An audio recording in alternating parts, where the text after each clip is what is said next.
Hello, my name is Robert Benayoun Benoun. Uh, I would like to record the little story of my background, of my upbringing in Casablanca, Morocco. I was born in Casablanca, Morocco in October 14, 1953. My parents, I was born to my parents David Benayoun and Suzanne Saada Benayoun. I was the fifth child of a family of nine children. Basically, there were four children before me, one sister and three brothers, and two brothers and two sisters behind me. So I like to call myself a middle child, basically, in the middle of nine. I was born in the Jewish quarter of Casablanca, a place called City Fateh, and in an area called also Jama' Shloh, which is the translation for the Mosque of the Berbers. This was in the area of the old Jewish quarter of Casablanca, also known as the Mellah.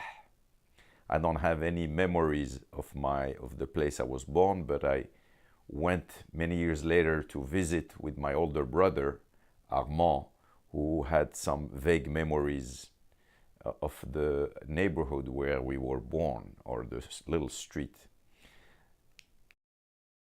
Apparently, the house where I was born was the first home that my parents lived in after they got married. As I said, I don't have any recollections of that house, the first house my parents lived in, but apparently the landlord was a Muslim Moroccan lady who was a small house with two-story, and my parents lived in the upstairs. And that's where my siblings, my older brothers and sisters were born, and I was probably born there as well. My parents, David and Suzanne, met probably in the late 30s and got married sometimes around 1943, 1943, I will imagine, during the war, basically. My father, David Benayoun, was born in a small town in the interior of Morocco, about 45 kilometers from the Atlantic coast, Casablanca, in a town called Setat. He was born there, and his family originally moved to Setat probably in the early 1900s. The Benayoun family, as much as research I was able to establish based on interviews, books, documents I tried to come across, were originally from the town of Salé or Sla in Morocco. Salé is a settlement, an old established settlement town on the coast of the Atlantic coast near Rabat, which is the national capital today of Morocco. But Salé, the village or the settlement of Salé, has been there for many, many centuries, was established at the delta, or at the delta of this river called the Bouregreg, that comes into the sea at that particular. Salé was a small kingdom of pirates for many centuries, starting in the 14th, 15th century until about the middle of the 18th century. This was the pirates settled there and were raiding all the maritime traffic in the Atlantic and the Mediterranean. My father's father, which is my grandfather, which I never met, was named Amram Benayoun.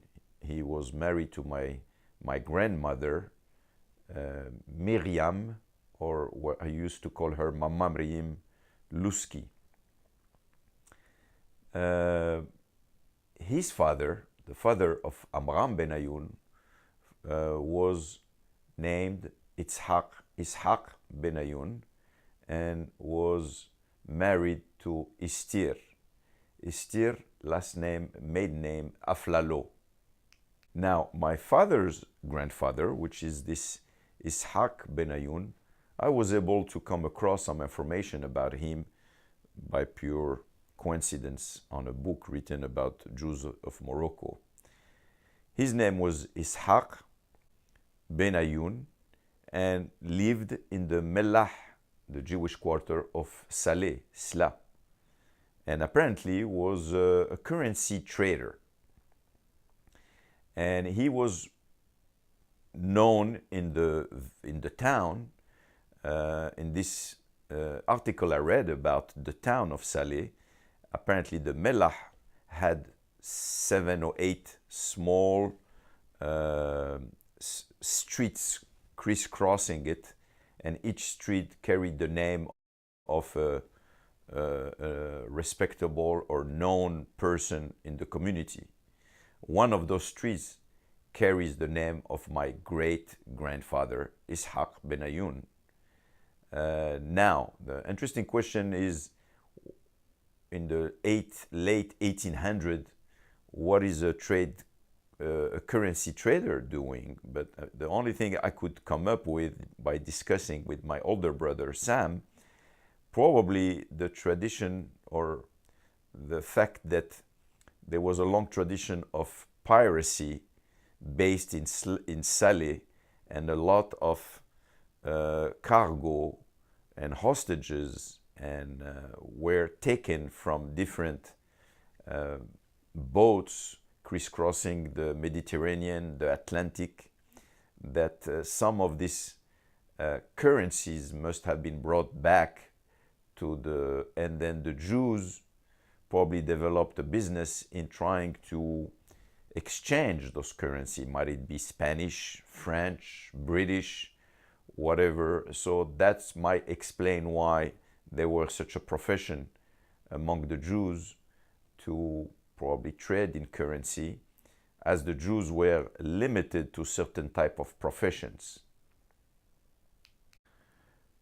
Mama Miriam, her maiden name is Luski, came from also a small town in the interior, or not too far from Casablanca, called Azemour. Her last name, Luski, is a very interesting last name. It probably has Eastern European origin. I will imagine at one time or another her ancestry, she's a descendant of some Eastern European Jews who ended up settling in Morocco probably several centuries before that. Knowing the Luski family, which is like my grandmother siblings, and my father, they have a very white complexion. My father, David Benayoun, was born in Setat in 1920. He had 4 sisters and 2 brothers. So there were 3 boys and 4 girls. The children of Amram and Miriam Luski. Miriam, maiden name Luski Benayoun. My father grew up in Setat, attended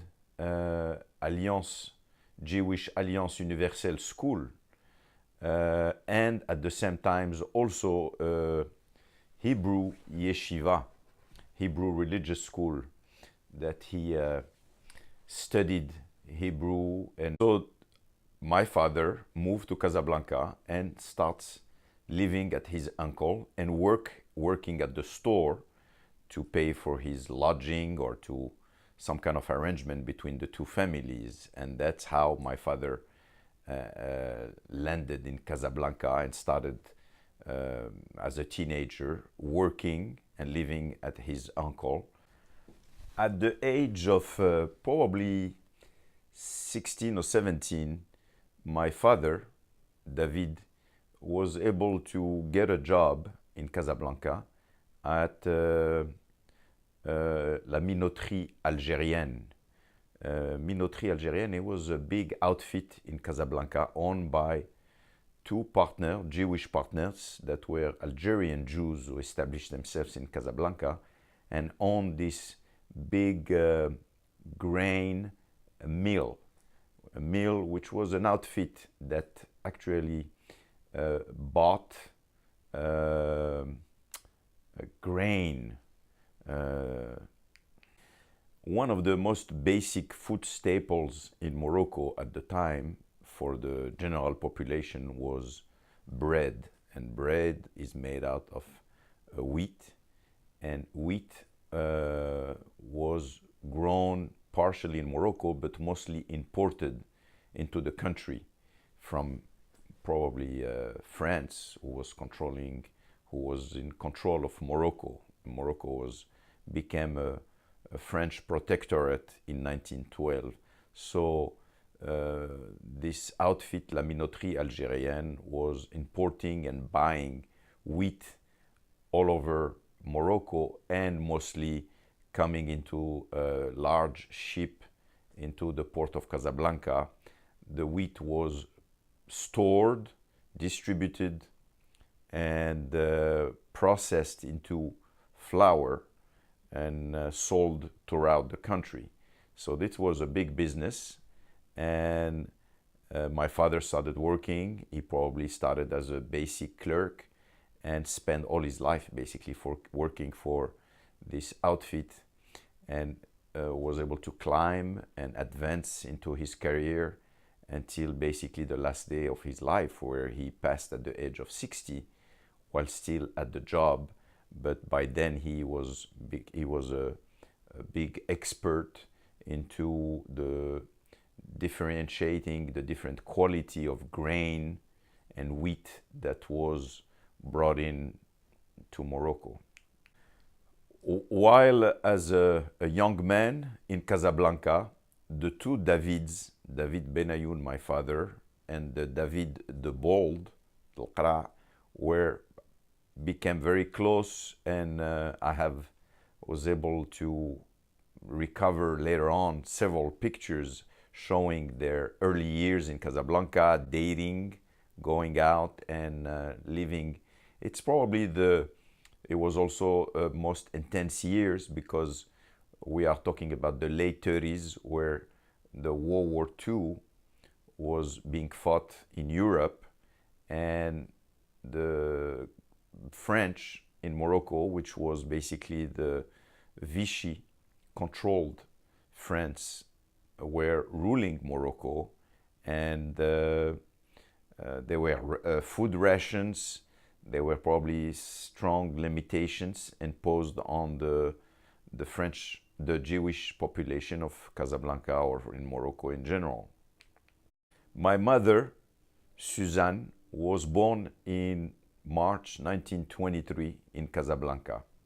She was the firstborn daughter to a family of 6, where there were 2 sons, Amram, Armand, and Raphael, and there were 4 sisters. She was the oldest of the family. She was my mother, Suzanne.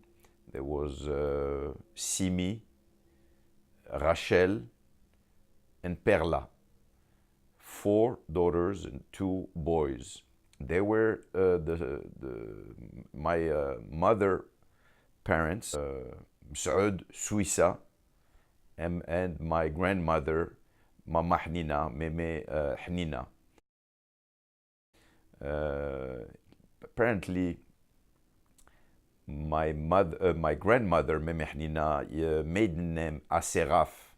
Her family came from small village in the Atlas Mountain around Marrakesh, and they she was born in Casablanca from what I gathered, and was married very early age. Saud and Hnina lived in the Millah of Casablanca in the Jewish quarter, and there I understand he was like a craftsman repairing maybe shoes, leather bags, and was a very modest worker. He had his own little shop in the Medina, and apparently one day on his way to visiting a client or bringing some repaired items to this client, was stabbed in the street. It was traditional in Morocco to wear, you wear the leather bag where you carry the goods, and being recognized probably as a Jewish man in the street, he was aggressed and stabbed and wounded. He survived the stabbing, but fell sick for several months, probably, from what I can tell, some infection that, due to improper medical care, affected him to the point where it got worse, didn't improve, and he ended up dying. He died, Saud Suissa died at the young age of 38, 39 probably, leaving a family of 6 and a young mother who couldn't provide for them. So it's a little sad situation that we didn't know very much about it growing up. It's only in the later years that I was able to interview my uncle, who is still alive in Israel, Uncle Armand, who is probably 83 or around that age, 83, 84 now. And he was able to relate to me some of those years and how he was being raised after the tragedy of losing his father. Basically, the young widow could not provide, and the family on the father's side of Saud Suissa stepped in to help, and the 2 boys who were very young, were the youngest, were kind of taken by the family to provide them and live with them, and that's how Armand and Raphael were kind of moved to live with the relatives that provided for them.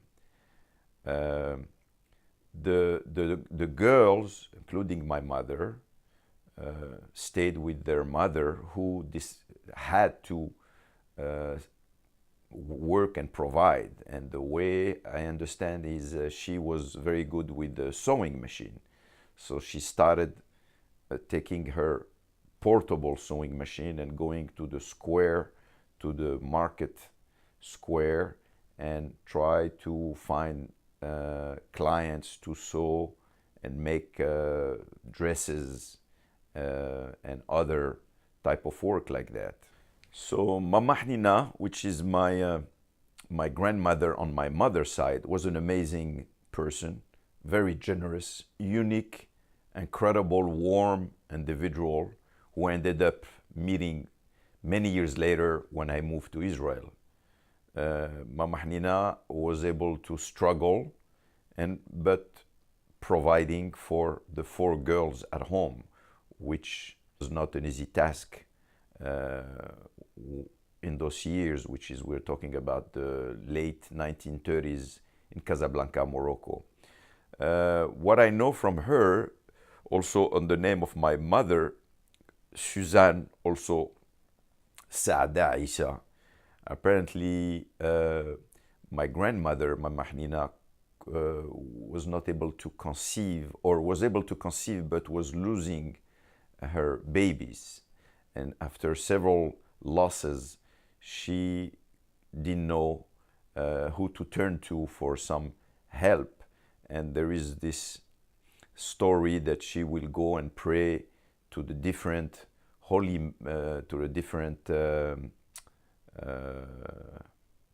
different holy men, might be Jewish rabbis or holy men Muslims, particularly one that is buried in Casablanca, and she will. Where it was common back then that Muslims and Jewish will go and pray at the tombs or the gravesite of some holy men, uh, mostly Jewish, but some. It was known that some Muslims will also come and pray at requesting favors or help for health reasons or heart pregnancies. So uh, so that's why my grandmother Mem Halina made a vow to, if her firstborn was to survive, to give him a name. She named my mother Isa. Saada, I guess Saada was probably her grandmother name, but also Saada Isa. Isa means to live, to survive. That's why my mother, beside her French name, which we all have, was called Suzanne Saada Isa. My mother, Suzanne, attended school as long as she could before being forced basically to take on a job as soon as she could in order to help with the with bringing some kind of income to the household. And anyway, so it's apparent that my mother family, or her family, was there was a lot of hardship and a hard struggle to survive during those difficult times. Not only it was a difficult time, but also the war was on. The Americans came, the Allies, the British and the American, only were able to come to Morocco in 1942, in November of 42. But until then, there were a lot of limitations and hardship because of the ongoing war in Europe. So my mother took on several jobs, but the one she talks about, or she used to relate, was as a sales girl at a shoe store, the Bata shoe store. And probably at that time, living in Casablanca, met my father through some common friends, and they dated. And but apparently they got married around, my best guess is 1943, because my mother got pregnant soon thereafter and gave birth to the first child, who unfortunately didn't survive, was born basically a stillbirth. And later on, we have my older brother Sam, who is born in November of 1945. So around 1954, as I was probably a year or 2 years old, my parents moved from their first house, their first small apartment, to Rue de Tanger, which was a larger house on a second story of a building with a separate entrance. And from what I remember, it was a 3 bedrooms, 3 big large rooms, a kitchen, a bathroom. And what I do remember of Rue de Tanger, where I spent my early years as a young boy, was also we had the rooftop. This apartment where we moved in had some kind of a skylight and then a stair that led us to the rooftop. The rooftop was an interesting place where you could see the surrounding areas, and that's where growing up in Rue de Tanger was very interesting. The area was basically, there were a lot of Jewish families. Some of them we were very close to, like the Ederi, which were right around the corner. And we were not far, very close to the port, to the Casablanca port. And also right around the corner from us was Rue de la Mission, which is the street where the synagogue at Edgi is located. And that's where all our life involved us with the synagogue. I mean, it became like a center place in our upbringing. Interesting enough, Rue de Tanger is located, I mean, walking distance from a mosque, a big Spanish church, and a synagogue. So we grew up with that kind of mixed or combination of the three faiths with the walking radius from from each other. But synagogue at Edgi became like a center point for our upbringing, as I said, for holidays, Shabbats, and the congregation, the community. This is where my parents met their friends, the other families. We interacted, we met, we celebrated. It was a spiritual, social, incredible space for what we remember, where we celebrated a lot of happy occasions. Synagogue at Edgi was created or built by some Moroccan Jews who originally came to Casablanca from Tétouan, probably in the late 1800s, and settled in Casablanca at that time and started a small synagogue next to the port, which is right around the corner from La Rue de Tanger. And these Jews with a Spanish background were probably traders and merchants, some of them educated or trained as businessmen or traders, I should say, created the synagogue, which is fascinating. The building was built probably around the 1920s, and it was the synagogue, by mistake, was the compound of the synagogue was suffered some damages during the invasion or the débarquement of the Allies in 1942. In 1942, there was a big military operation that is known as the Torch Operation. Southward from England, 850 ships in synchronization more vast than any ever before attempted, under an umbrella of protecting carrier-based aircraft, one part to the Mediterranean coast near Algiers and Oran, waiting for the moment of attack, one part remaining behind, off Casablanca, until along the whole North African coastline, the Allies can strike simultaneously. 15 sea miles off the key railroad city to the Moroccan interior lies the big task force of heavy U.S. naval units and pack transports. Carrier-based planes drone protectively overhead, when suddenly garrisons open fire. Orders to the United States Navy were to hold fire until fired upon.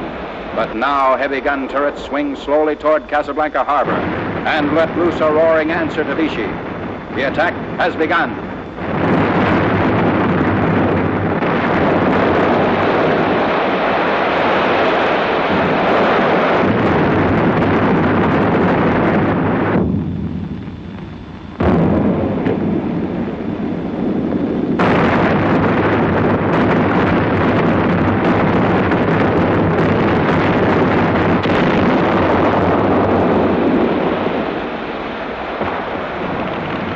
The unfinished Jean Bart, which was to have been the mightiest ship of France, lies smoking and in ruins from the uncanny precision of the 12-inch shells of U.S. battleships 12 miles offshore.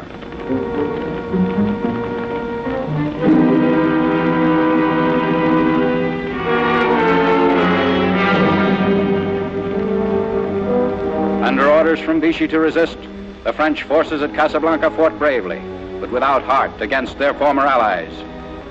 Too late to prevent serious loss, came orders to surrender. A pure accident happened where a shell landed on the compound of the synagogue, destroying the apartments in the compounds, but not damaging the synagogue.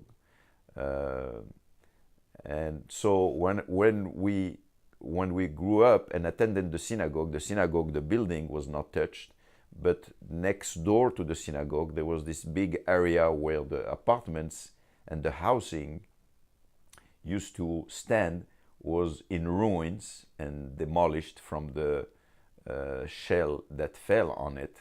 And for many, many years, the ruins were left as is, remained standing.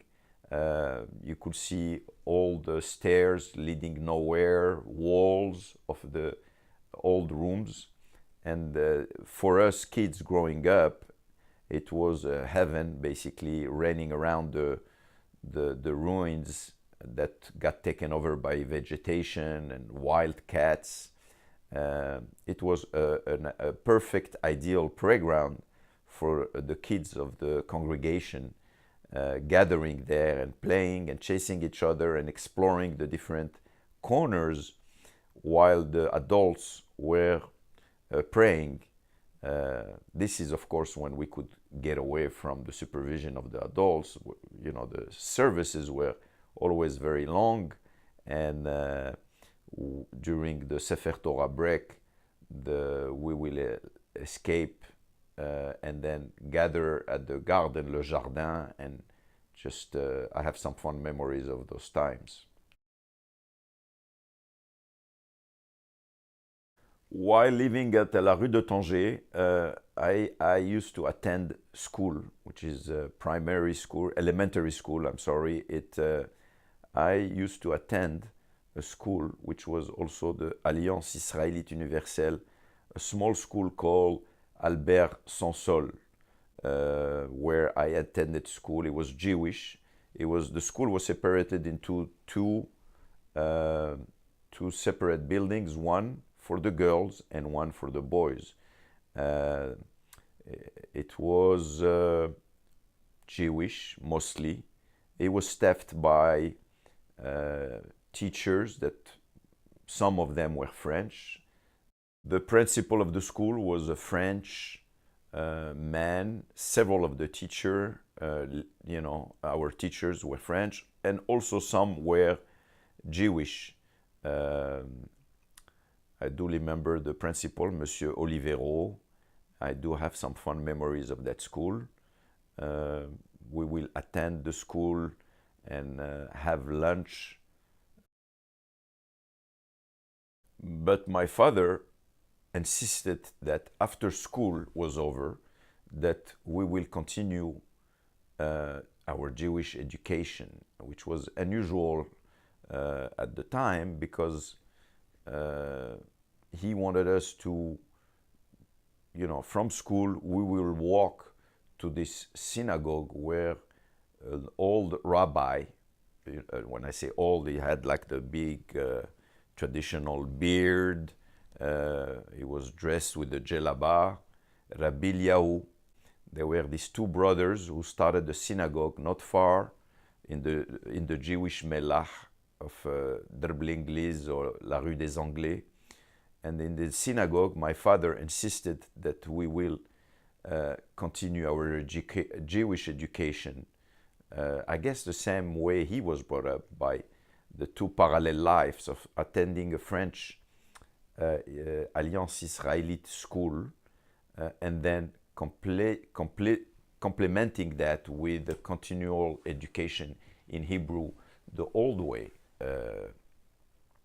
Basically, it's not as a fun memory, because the rabbis, Rabbi Eliyahu, which was a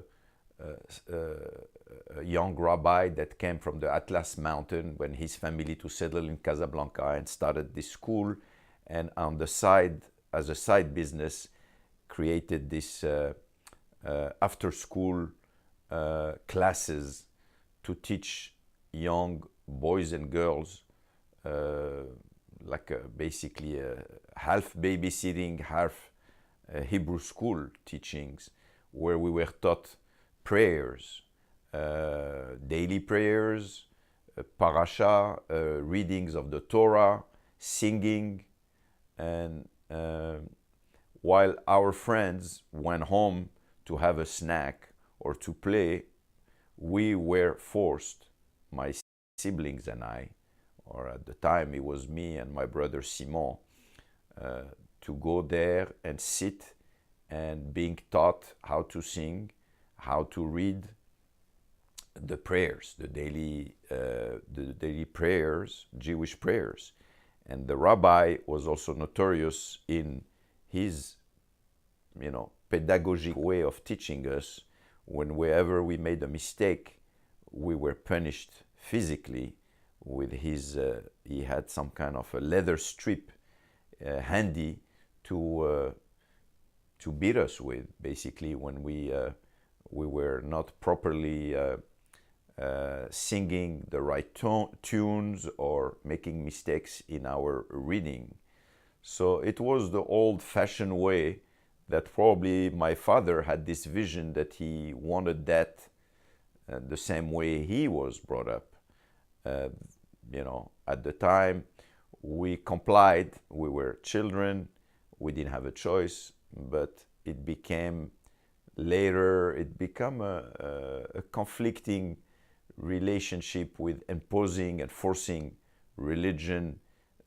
The way it was taught us was not necessarily very pleasant one, but nevertheless it left us some very strong base on prayers, and later on become a help to me when I emigrated to Israel because of my knowledge of Hebrew, the reading, and basically the comprehension a little bit, but mostly the reading of Hebrew.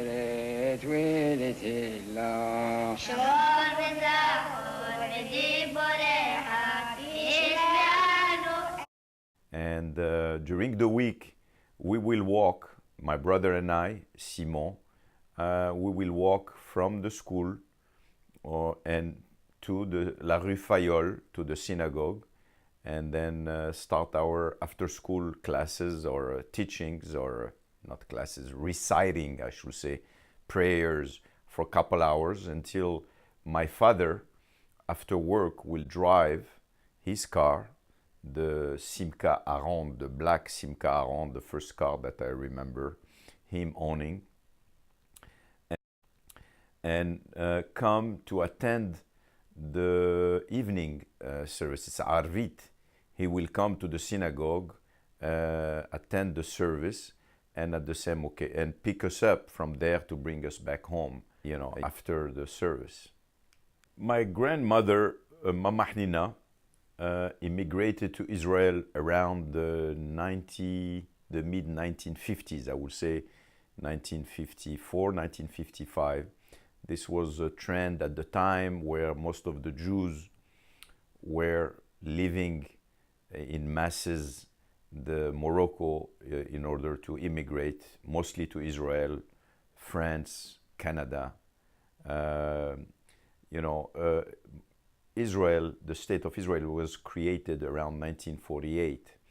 And a few years later, in 1956, the French, the Moroccan, gained their independence after a short fight, rebellions, and fighting the French the French administration, the French government, and were able to achieve total independence and gain total independence in 1956. So the French officially had to leave or give in to the new government, and at the head of the Moroccan government was the king, the Mohammed V.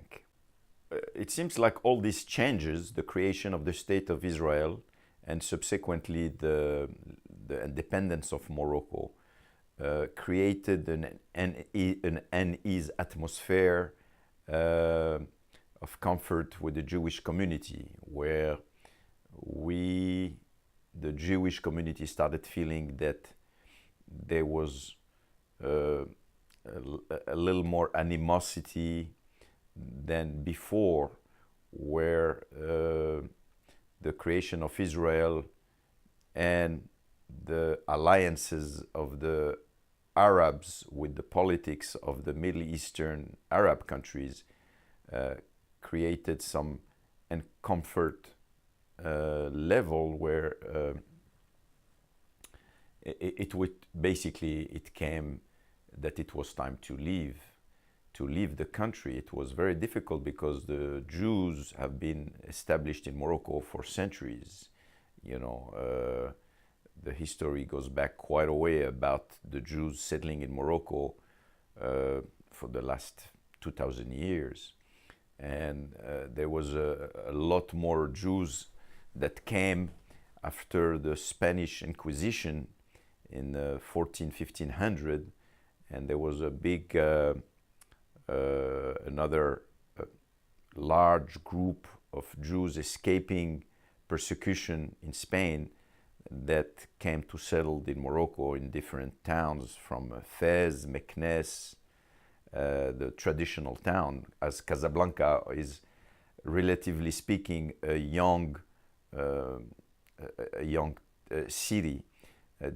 Casablanca didn't exist until the late 1800s. It was a small little fishing village on the coast, and turned into this mega city and became the economic capital of the whole country, with the French coming in the end of the 1800s, beginning of the 1900s, and establishing a big metropole with one of the biggest ports in North Africa. At one time, the Jewish population of Morocco was between 250,000 to 300,000, well established in the different towns and small villages. And as I said, there was a trend of that it was time to move on, encouraged certainly by the options to join and help establish and create and reinforce the creation of the State of Israel, which was officially declared in 1948. So anyway, my grandmother, Meme Hnina, was struggling to make a living for her, and at the time, 2 sons decided to join and move to Israel. About the same time we were moving into La Rue de Tanger.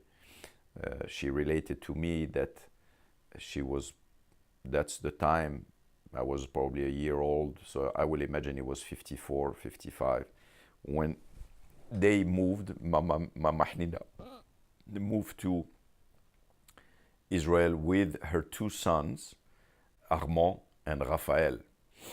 My mother obviously was, staying behind. Her sister Simi was married and living in Casablanca, stayed behind. Her other sister Rachel, who was married living in Rabat, stayed behind. And then their big mystery, and the 4th sister, which when we were young never knew existed, because for the reason her name was Perla, and unbeknown to us, as children, we never knew she existed as the fourth sister, for the reason that she married out of the faith. Basically, she fell in love with a young Muslim storekeeper, store owner, and decided to follow him and convert to Islam. And Perla, better known or adopted a Muslim name of Zohra Sebati, married and went on to disappear from our lives. As far as kids, we never knew she existed because of the adults having decided that the stigma of having a member of the family on both sides, by the way, the Muslims as well, were not very receptive to the idea of having somebody with Jewish origin. So it was hidden on both sides. Basically, on her new family, she was introduced as a Muslim lady coming from maybe Algeria who who was orphaned at a younger age or lost her family. And on our side, we never knew she existed.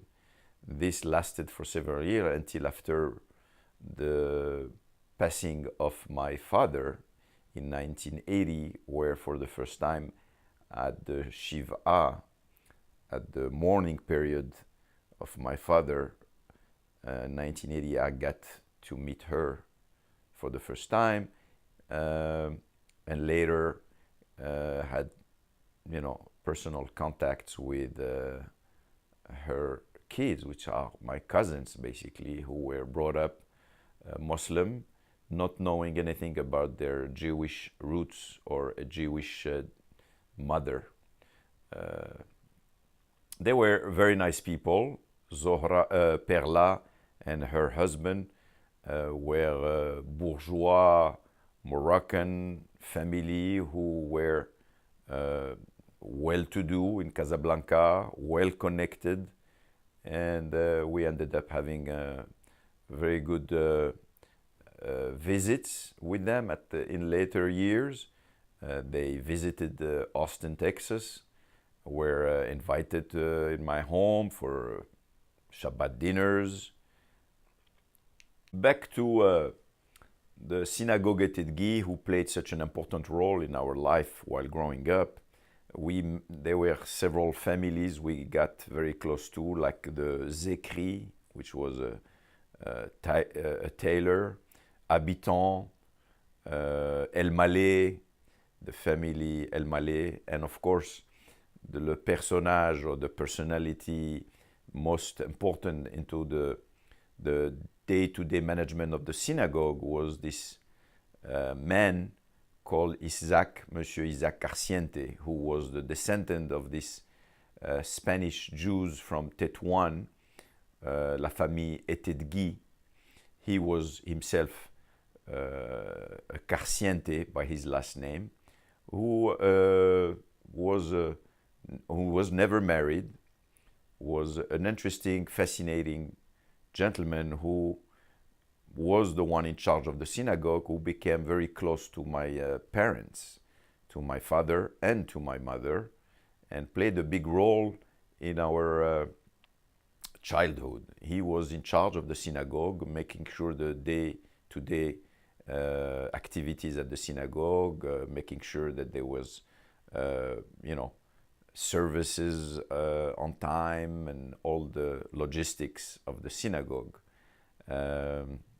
Even though we moved far away from the Mela or the port area of Casablanca into the modern neighborhood, my father insisted on still commuting for services during the Shabbat, for Shabbat services to the synagogue at Edgi. He was still very strongly connected to that synagogue, and every Shabbat he will come on Friday afternoon a little earlier, have the ritual bath, or get dressed up with his Shabbat clothes and rush everybody and drag us with him to walk. It was probably, I will say, at least 2 or 3 kilometers, maybe through the streets from our neighborhood in the modern part of Casablanca, the French quarters, and we will walk with him back into the Medina through the narrow streets all the way to the old neighborhood where we used to live, and passing in front of the big mosque and going to the synagogue on Friday night, Saturday morning, and Saturday afternoon. This was the 2 important days of the day where we had to walk, usually with him, at a brisk pace to make it to the synagogue with our Shabbat clothing in order to attend the services to La Synagogue et Guy. Even though the area around the synagogue was completely converting itself to mostly Muslim resident. There were practically no Jews living in that area for during those years in the 60s, the mid-60s. And later on, several years later, after I left Morocco in 69, the synagogue was barely able to function and was closed down, basically, and remained closed down for many, many years until 2016, where this big project by the current king of Morocco took place to convert the whole compound and the synagogue as a small museum to the history of the Jews that used to live in that area, in the Jewish Melach of Casablanca. So today, that synagogue at Edhi has been successfully converted into a museum, and the compound where the ruins was has been built as a small museum annex to the synagogue, which can be visited today by groups, individuals. And interesting story about it is, like, I always try to post and edited several movies and posted them on YouTube and online to document that synagogue. So that synagogue left a big impact on our upbringing for me and my siblings. And of course, it always reminds us of our father, who was leading services there for many years, and our first exposure to Jewish holidays, celebration of Rosh Hashanah, of Yom Kippur, the whole day, the different Brit Milahs, Bar Mitzvot.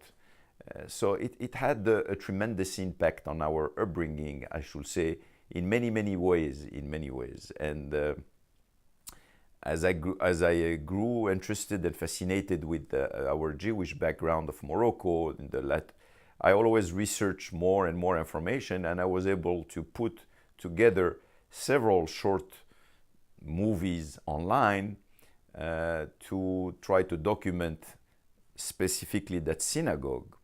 So I was approached 2015 by somebody who contacted me, who wanted to know if I wouldn't mind sharing any pictures or documents I had on the synagogue, which I gladly did, forward him a link and uploading several pictures of our family celebration through the years, like the bar mitzvah of Sam, my brother, my 2 brothers Armand and Prosper, my own bar mitzvah with Simon that took place there in the building, and several other things I gathered, and I shared them with them, to later found out that collection of pictures made it into the official collection of that museum, and they are now displayed basically in the small annex, in the small museum, as a relic, historical past of the Jewish life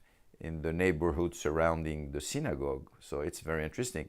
I was never made aware officially until an old friend from that neighborhood, that Lulu Ederi, who was visiting the synagogue,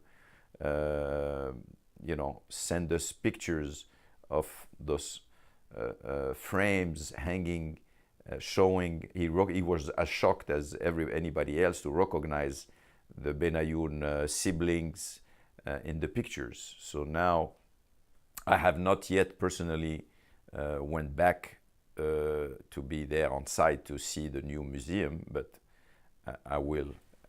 As the Jewish community slowly moved out of the Jewish areas, probably in the 50s and 60s, most of the Jews of the Melach had left. Moroccan Muslims family moved in, and we actually moved around the early 60s, 61, maybe 62. We moved to the French neighborhoods, the very nice,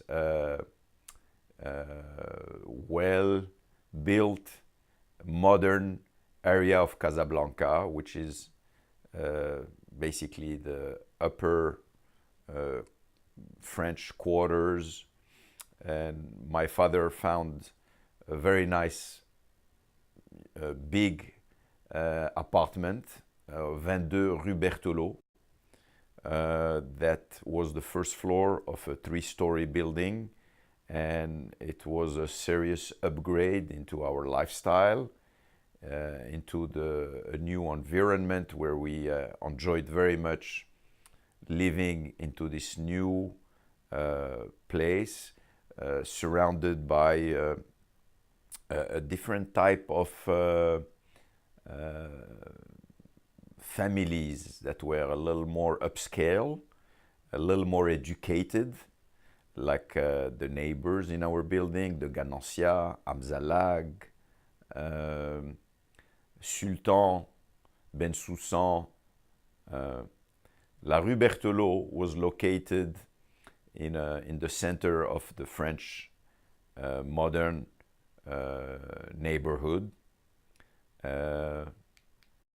The area where we moved, basically, most of the buildings and the infrastructure of the city of Casablanca were built during an enormous real estate boom that took place in the early 1920s, where the city saw a huge investment opportunity by the French to develop a huge infrastructure, and a boulevard were laid out, big, large avenues, big palm trees were planted along the avenues.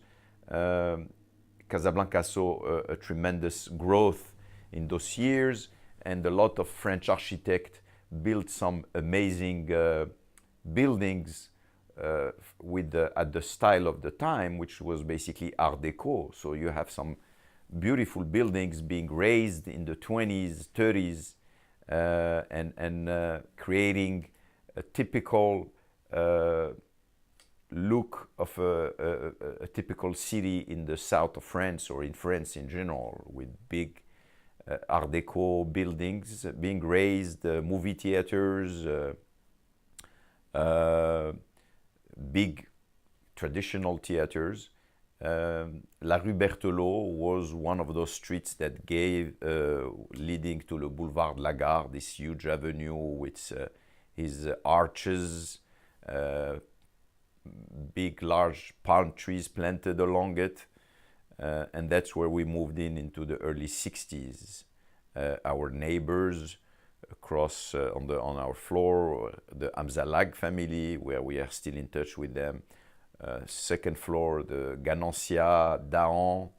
The Ganancias were originally from Algeria. The Daon were the north part of Morocco, speaking Spanish, I understand. And we actually, the Benayoun became a little bit of an attraction moving into the 22 Rue Berthelot, because for several reasons. First, because my father was quite an interesting, physically looking, handsome individual who always wore a hat for a religious reason, but also enjoyed the look that he projected with his hat and his three-piece suits. Also the fact that we were a large family, relatively speaking, compared to the average families living at the time over there, which was basically the average numbers was 4 or 5 kids. We were more like 9, even though we were never really 9 for a long time together, because as my brothers grew up, we slowly drifted toward France or other countries. So I'm saying we stood out because also we were a little more traditional. My father was a man who attended synagogue on a daily basis and was proud of it. And our neighbors were very, how do you say, very impressed to come and sometimes take part in our meals and watching the whole liturgy aspect of our celebration of Shabbat or other holidays, for instance.